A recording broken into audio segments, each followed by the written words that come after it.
చెప్పాడో తెలుసుకుందాం అంటున్నారు. సత్యదేవ్ గారిని మాట్లాడాల్సిందిగా కోరుకుంటున్నాం. అందరికీ నమస్కారం అండి. ఎండలు అదిరిపోతున్నాయి, బట్ స్టిల్ అందరూ ఇక్కడికి వచ్చారు. Thank you so much. May 10th release అవుతుంది, రేపే రిలీజ్ అవబోతుంది సినిమా. అంటే వీళ్ళందరూ అన్నట్టు కొంచెం ఈగర్గా ఉన్నాం. ఈ Q&A తేల్చేసుకోవడం ఏం లేదు, జస్ట్ ఆ క్వశ్చన్స్ ఏమైనా, బికాస్ ఈ Q&A చాలా హెల్ప్ అవుద్ది. యూజువలీ అన్ని సినిమాస్కి చూస్తున్నాం, మీడియా నుంచి వచ్చే ఆ క్వశ్చన్స్ కానీ ఆన్సర్స్ కానీ ఎక్కువ ప్రమోట్ అవుతూ సినిమాకి చాలా హెల్ప్ అవుతుంది. So I thank you all for that, for being here and for supporting the film. Cinema విషయానికి అంటే నేను చాలాట్లో చెప్పాను ఆల్రెడీ. గోపాల్ నిజంగా one of the best script, Krishnamma. అది రేపు మీరు చూసినప్పుడు మీరే మాట్లాడతారు. ఫస్ట్ హాఫ్ అంతా చిన్న చిన్న సెటప్స్ వేసుకొని ఆ సెటప్స్ అన్నీ సెకండ్ హాఫ్ ఎలా అయితే సెకండ్ హాఫ్లో పే ఆఫ్ అవుతాయో,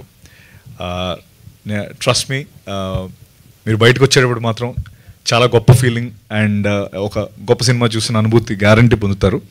అండ్ అందులో ఎటువంటి సందేహం లేదు. అండ్ నేను కూడా ఈగర్గా మీ Q&A కోసం వెయిట్ చేస్తున్నాను కాబట్టి తొందరగానే ముగిస్తాను. అండ్ అలాగే మా టీం ఒకటి ఖచ్చితంగా, ఇంకోటి అంటే చాలా విషయాల్లో ఒకటి నమ్మేది ఏంటంటే, ఈ సినిమాలో ఇప్పుడు కృష్ణ కావచ్చు, అతీర కావచ్చు, అర్చన, వీళ్ళందరినీ మీరు ఇంకా చాలా ఎక్కువ సినిమాల్లో చూస్తారు. అది మాత్రం నేను గ్యారంటీ ఇవ్వగలను. ఇది మేబీ వాళ్ళ ఫస్ట్ సినిమానో సెకండ్ సినిమానో అలా ఆ ఫేజ్లో ఉన్నారు. బట్ 100% వీళ్ళు ముగ్గురు ఫ్యూచర్లో ఇంకా మీరు ఎక్కువ సినిమాల్లో చూస్తారు. దట్ మీన్స్ ఎంత అద్భుతంగా చేశారో మీకు అర్థమై ఉంటుంది. అండ్ అలాగే మా గోపాల్ కృష్ణ ఫస్ట్ సినిమా అంటాడు, కానీ అసలు మనోడు 10 సినిమాలు చేసిన ఎక్స్పీరియన్స్ ఉన్నోళ్ళ ఉంటాడు. ఎప్పుడు నేను అదే చెప్తా.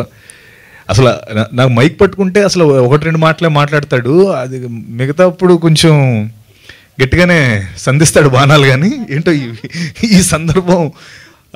సో నిజంగా గోపాల్, సభాముఖంగా చెప్తున్నాను, నిజంగా ఈ కథ నాకు తెచ్చినందుకు నేను ఇక రుణపడి ఉంటాను Gopal. Thank you so much. అంత నేను చెప్పగలను. అండ్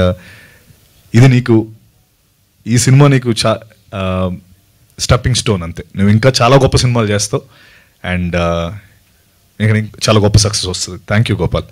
అండ్ అలాగే మా కృష్ణ గారికి, కృష్ణ గారు చాలా ప్యాషనెట్ ప్రొడ్యూసర్. అంటే మేము 60 రోజులు విజయవాడలో చేసినప్పుడు అందరికంటే ముందు సెట్లో, అసలు ప్రొడక్షన్ కంటే ముందు సెట్లో ఆయనే ఉండేవారు, ప్రొడ్యూసర్ గారు. ప్రతిరోజు యాక్టర్స్ ఉన్నా లేకపోయినా, ఎవరున్నా లేకపోయినా ఆయన మాత్రం ఫస్ట్ సెట్లో ఉండేవారు. అంత ప్యాషన్ ఆయనకి. అలా ఈవినింగ్ వరకు అక్కడ అలా మానిటర్ ముందు చూస్తూ అలా మురిసిపోతూ ఆ సీన్ని, అంటే ఏదో ఎలా అవుతుందో అని కంగారు కాదు, ఆయనకి ఏంటో అదొక ఇష్టం. ఆ విజువల్స్ చూస్తూ దాన్ని ఎంజాయ్ చేస్తూ ఉంటారు ఆయన. సో అంత ప్యాషన్ ప్రొడ్యూసర్ కృష్ణ గారు. థ్యాంక్ యూ అండి ఈ కృష్ణమ్మ చేసినందుకు. అలాగే మా శివ గారు, కొరటాల శివ గారు, ఎన్నో సందర్భాల్లో ఎన్నో స్టేజెస్ పైన చెప్పాను. బట్ స్టిల్ వన్స్ అగైన్, మీరు లేకపోతే ఈ సినిమాకి ఇంత వైడ్ స్ప్రెడ్, లేకపోతే కృష్ణమ్మ అనే సినిమా ఇంత జనాల్లోకి వెళ్ళేది కాదు. నిజంగా you gave your best for this film and we'll also give the best to you with this film. And మా భైరవ గురించి ఎంత చెప్పినా తక్కువే, ఎందుకంటే ఈ సినిమా గురించి ఫస్ట్ బయటకు వచ్చి మీరు మాట్లాడేది భైరవ గురించే, ఇది గుర్తుపెట్టుకోండి. అండ్ అంతే. Thank you. I will wait for your బాణాలు.